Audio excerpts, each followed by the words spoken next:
మీ తాకట్టు బంగారాన్ని విడిపించిన 30 నిమిషాల్లో క్యాష్ ఇవ్వబడును. కొమ్మూరి గోల్డ్. ఒక ఎయిర్పోర్ట్ జీవితాలు మార్చేస్తుందా? భోగాపురంలో అల్లూరి సీతారామరాజు ఇంటర్నేషనల్ ఎయిర్పోర్ట్ బ్రహ్మాండంగా ఓపెన్ అయింది. అలానే దేశం మొత్తం కూడా ఉలిక్కిపడి చూసేలాగా, ఆశ్చర్యంతో చూసేలాగా అద్భుతమైనటువంటి గ్రాండ్ ఓపెనింగ్ సెరమనీ నిర్వహించారు. ప్రధానమంత్రి నరేంద్ర మోడీ వీఆర్, ముఖ్యంగా విశాఖ ఎకనామిక్ రీజియన్ వీఆర్ ఒక అద్భుతమైనటువంటి క్లస్టర్ అవుతుంది, దక్షిణ ఆసియాలోనే ఇదొక ఫోకల్ పాయింట్గా మారుతుంది అన్నారు. నిజంగా అలా సాధ్యమవుతుందా? ఒక ఎయిర్పోర్ట్ జీవితాలను మారుస్తుందా? ఎయిర్పోర్ట్కి సంబంధించినటువంటి ప్రత్యేకల గురించి మనం ప్రత్యేకంగా చెప్పాల్సిన అవసరం లేదు. కేవలం 31 నెలల్లో ఒక అద్భుతమైన నిర్మాణం చేసామని చెప్పని రాష్ట్ర ప్రభుత్వం చెప్పుకుంటుంది. కానీ ఈ నిర్మాణం చుట్టుపక్కల, ఈ లోపల ఎంత అద్భుతంగా కనిపిస్తుందో, అలానే దీని బయట కూడా కొన్ని ఆకర్షణీయమైనటువంటి అంశాలు ప్రతి ఒక్కరిని కదిలిస్తూ ఉన్నాయి. ఇది ఎయిర్పోర్ట్కి సంబంధించినటువంటి దృశ్యం. ఎక్కడ ఈ దృశ్యం కనబడినా కానీ ఎయిర్పోర్ట్ బ్యాక్ సైడ్ ఒక భారీ వైట్ కలర్ బిల్డింగ్ కనిపిస్తూ ఉంది. అసలు ఆ బిల్డింగ్ ఏంటి అని ప్రతి ఒక్కరికి సందేహం కలుగుతుంది. ఎయిర్పోర్ట్కి సంబంధించిన టెర్మినల్, కానీ ఇక్కడ కనిపిస్తున్నటువంటి బిల్డింగ్స్ చూడండి. ఈ ఎయిర్పోర్ట్ చుట్టుపక్కల ఉన్నటువంటి ప్లేసెస్లో ఇంత పెద్ద బిల్డింగ్స్, అసలు ఇవి ఏం కడుతున్నారు అక్కడ? అది ఎయిర్పోర్ట్లో భాగమా కాదా? ఇట్లాంటి సందేహాలన్నీ వస్తున్నాయి. ఎకనామిక్ గ్రోత్ పాయింట్ కింద ఎయిర్పోర్ట్ ఎలా డ్రైవ్ చేస్తుంది అనడానికి ఆ బిల్డింగ్సే ఉదాహరణ. ఆ బిల్డింగ్స్ ఏంటంటే తాజ్ వివాంతా కడుతున్నటువంటి 165 బెడెడ్ 5 స్టార్ హోటల్. భోగాపురంలో ల్యాండ్ అయ్యేటువంటి ఎవరైనా విఐపీలు అక్కడ స్టే చేయడానికి రాబోతున్నటువంటి మొదటి స్టార్ హోటల్ అది.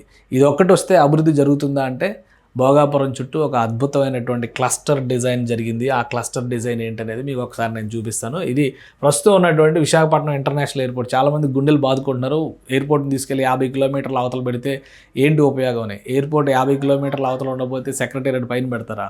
అది అవగాహన లేనటువంటి మాట. శంషాబాద్లో జరిగినటువంటి రెవల్యూషన్ ఎలా అయితే చూసామో, అలాగే ఇప్పుడు ఈ ఎయిర్పోర్ట్ డెవలప్మెంట్ తర్వాత ఇక్కడ భోగాపురం పరిసర ప్రాంతాల్లో మొత్తం లేఅవుట్ అంతా మారిపోబోతుంది. ఇక్కడ బీచ్ టూరిజం దగ్గర నుంచి ఇది ఇప్పుడు ఏర్పాటు చేసినటువంటి ఎయిర్పోర్ట్ టెర్మినల్ ఇది. దీనికి అనుబంధంగా దాదాపు 500 ఎకరాల్లో ఇక్కడ ఒక డిఫెన్స్ క్లస్టర్ రాబోతుంది. దానికి తగ్గట్టుగానే ఈ ఎమ్యూనిటీస్ క్రియేషన్ అనేది జరుగుతూ పోతుంది. ఆ క్రమంలోనే ఇక్కడ ఒక 2 నిమిషాలు మీకు ఇది ఎక్స్ప్లెయిన్ చేసేటువంటి ప్రయత్నం చేస్తాం. టూరిజం అండ్ హాస్పిటాలిటీకి సంబంధించినటువంటి బిగ్ బూస్ట్ రాబోతుంది. జాబ్స్, స్కిల్ ఆపర్చునిటీ వస్తున్నాయి. అలానే లాజిస్టిక్స్, ట్రేడ్ కనెక్టివిటీ పెరగబోతుంది. ఇన్వెస్ట్మెంట్స్ని ఆకర్షించబోతుంది. ఈ క్రమంలో ఇక్కడ ఏరోస్పేస్ మ్యానుఫ్యాక్చరింగ్ యూనిట్స్ రాబోతున్నాయి. ఎంఆర్ఓ ఫెసిలిటీని కూడా ఈ ఎయిర్పోర్ట్ దగ్గర తీసుకురంటే మెయింటెనెన్స్, రిపేర్ అండ్ ఓవర్హాల్ ఫెసిలిటీని కూడా తీసుకురాబోతున్నారు. భారీ విమానాలకి ఇది ఊతమిచ్చేటువంటిది. తర్వాత R&D అండ్ రీసెర్చ్ డెవలప్మెంట్, R&Dని తీసుకురాబోతున్నారు. Training and skill development, logistics and allied aviation industries, వీటన్నిటిని ఇక్కడ తీసుకురాబోతున్నారు. అంటే ఇవన్నీ తీసుకురావడానికి సాధ్యమయ్యేటువంటి అంశాలు ఏవి?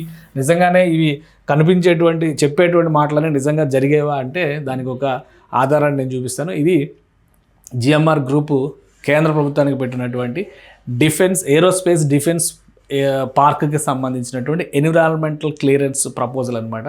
సో ఇది క్లియర్ అయిపోయింది. ఈ పనులు కూడా అతి త్వరలోనే, జాగ్రఫీ పరంగా చూస్తే ఈ పక్కనే కనిపిస్తుంది. ఇది ఎయిర్పోర్ట్ ఇక్కడ ఉంది. ఇదంతా ఈ ఎయిర్పోర్ట్కి బ్యాక్ సైడ్ ఉన్నటువంటి 500 ఎకరాల భూమిలో ఈ ఏవియేషన్ హబ్ని డెవలప్ చేయబోతున్నారు. ఇక్కడ మొత్తం జరగబోయేటువంటి ప్రక్రియ. దీనికి అనుబంధంగా మరొక అంశం ఏంటంటే మాన్సాస్తో కలిసి ఎడ్యూసిటీని కూడా డెవలప్ చేయబోతున్నారు. ఇది కూడా ఇక్కడ గ్రూప్ మొత్తం వ్యవస్థను మార్చబోయేటువంటి నిర్ణయం కాబోతుంది. మాన్సాస్ సంస్థకు సంబంధించి ఉత్తరాంధ్ర ప్రాంతంలో ఒక బ్రహ్మాండమైనటువంటి విద్యా వ్యవస్థను సృష్టించిన మాన్సాస్ ట్రస్ట్గా పేరుంది. సో ఆ సంస్థ దాదాపు 130 ఎకరాల భూముల్ని ఈ ఏవియేషన్ ఎడ్యూసిటీ కోసం కేటాయించింది. దానికి సంబంధించినటువంటి దృశ్యాలు జిఎంఆర్ గ్రూప్ రిలీజ్ చేసింది. ఒకవైపు ఏరోస్పేస్ డిఫెన్స్ క్లస్టర్, ఇంకోవైపు హాస్పిటాలిటీకి సంబంధించినటువంటి నిర్మాణాలు జరుగుతున్నాయి. మరోవైపు చూస్తేనేమో ఈ ఎడ్యూసిటీకి, అంటే ఏవియేషన్ స్కిల్స్ దగ్గర నుంచి ఏవియేషన్ యూనివర్సిటీలు కూడా ఇందులో రన్ చేయబోతున్నారు రాబోయేటువంటి రోజుల్లో. ఈ మొత్తం డెవలప్మెంట్కి కనీసం ఇంకొక 2 నుంచి 3 సంవత్సరాల సమయం పట్టొచ్చు. ఈలోగా ఏవియేషన్ రంగంలో అల్లూరి సీతారామరాజు ఇంటర్నేషనల్ ఎయిర్పోర్ట్ తనదైనటువంటి ముద్రను వేస్తుంది. దానికి అనుబంధంగా రాబోయేటువంటి పరిశ్రమలకి, ముఖ్యంగా డిఫెన్స్, ఏరోస్పేస్ రంగానికి సంబంధించినటువంటి పరిశ్రమలకేమో ఏవియేషన్ పార్క్ ఒక స్పెషల్ స్పెషల్ ప్లేస్ కింద అక్కడ డెవలప్ అవుతుంది. అలానే ఎడ్యుకేషన్ రంగంలో, ఏవియేషన్ రంగంలోకి సంబంధించి రాణించాలనుకునే వాళ్ళు ఎయిర్ హోస్టెస్ ట్రైనింగ్ దగ్గర నుంచి పైలట్ ట్రైనింగ్ వరకు వివిధ రకాల విభాగాలు, అందులో ఎయిర్ క్రాఫ్ట్స్ రిపేర్ వంటివి కూడా నేర్చుకునేటువంటి విద్యా సంస్థలు ఇందులో రాబోతున్నాయి. సో ఇవన్నీ కూడా ఎడ్యుసిటీలో ప్లాన్ చేస్తున్నాయి. అందుకనే ఇది ఒక ఎయిర్పోర్ట్ కాదు, ఏవియేషన్ హబ్. ఇలాంటి ప్లేస్ ఇంత పెద్ద ఎత్తున దాదాపు 5,000 ఎకరాల్లో ఇంత పెద్ద ఎత్తున దీన్ని నిర్మించడం వలన భవిష్యత్ తరాలకి ఉపయోగకరమైనటువంటి నిర్ణయం అవుతుందని చెప్పని రాష్ట్ర ప్రభుత్వం భావిస్తుంది. సో ఒక మొదటి అంకం పూర్తయింది ఎయిర్పోర్ట్ ప్రారంభోత్సవంతో. మిగిలిన అంకాలకు సంబంధించినటువంటి ప్రణాళిక శరవేగంగా ముందుకు సాగుతుంది. రాబోయేటువంటి సంవత్సరాల్లో భోగాపురం పరిసర ప్రాంతాలన్నీ కూడా ఏవియేషన్కి అడ్డాగా మారేటువంటి అవకాశం కనిపిస్తోంది.